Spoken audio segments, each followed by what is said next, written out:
Japan की आबादी करीब 12 करोड़ है। यानी जितनी हमारे महाराष्ट्र या बिहार की आबादी है, तकरीबन उतनी ही आबादी जापान की है।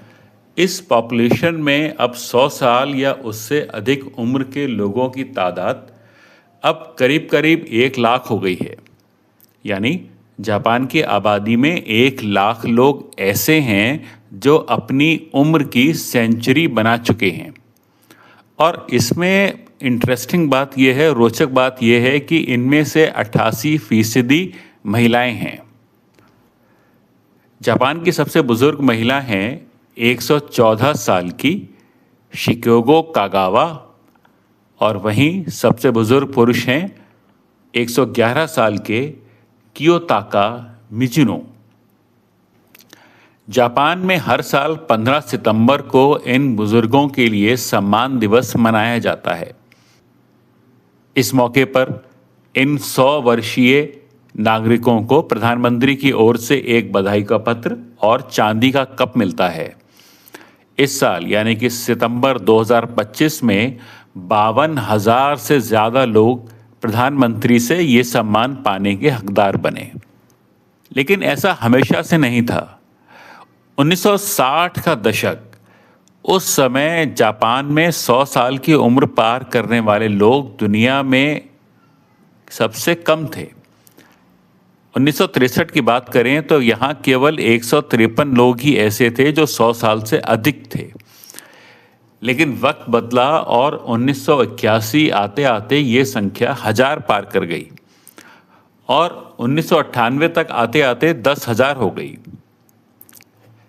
जापानियों की लंबी उम्र के पीछे सबसे बड़ा रीज़न है, सबसे बड़ा कारण है उनकी जीवन शैली, लाइफ स्टाइल और खान पान।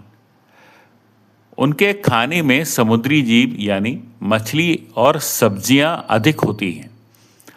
जापान के लोगों में मोटापे की शिकायत बहुत कम है और शायद यही वजह है कि वहाँ पर हार्ट की बीमारियाँ, दिल की बीमारियाँ और कैंसर की बीमारी की रेट यानी दर भी कम है। एक बहुत ख़ास बात आपको बताता हूँ कि जापान के लोग बुज़ुर्ग होने के बाद भी चलते फिरते बहुत हैं। वे कार के बजाय पैदल चलने को प्राथमिकता देते हैं। यानी वो पब्लिक ट्रांसपोर्ट यानी बस और मेट्रो का यूज़ भी करते हैं, पैदल चलते हैं और साइकिल चलाते हैं।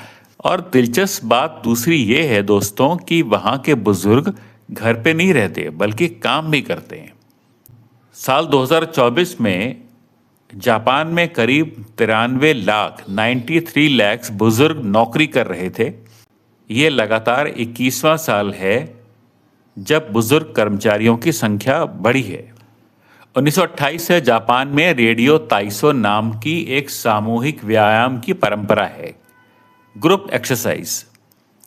सुबह सुबह 3 मिनट की ये एक्सरसाइज, ये व्यायाम आज भी रेडियो और टीवी पर आता है और लाखों लोग इसे देखकर या सुनकर रोज यह एक्सरसाइज करते हैं। इस तरह से ये केवल हेल्थ के लिए नहीं बल्कि एक सीनियर सिटीजन जो कम्युनिटी है, बुजुर्ग समुदाय है, उनको जोड़ने का भी शानदार तरीका है।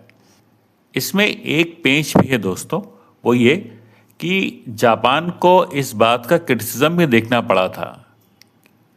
दरअसल 2010 में एक जांच में पता चला कि यहाँ 2.5 लाख से ज़्यादा लोग ऐसे हैं जो असल में पहले ही मर चुके थे, लेकिन उनके परिवार वाले पेंशन पाने के लिए ये सच छुपा लेते थे।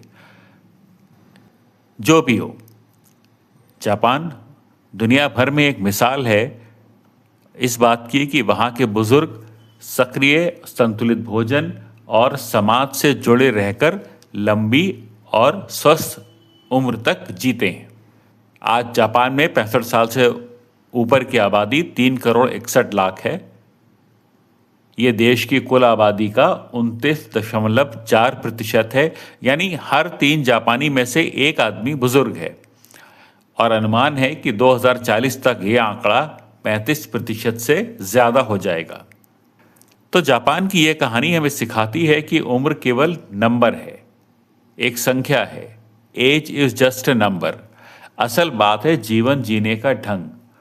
और शायद इसी बात में छुपा है लंबी उम्र का राज।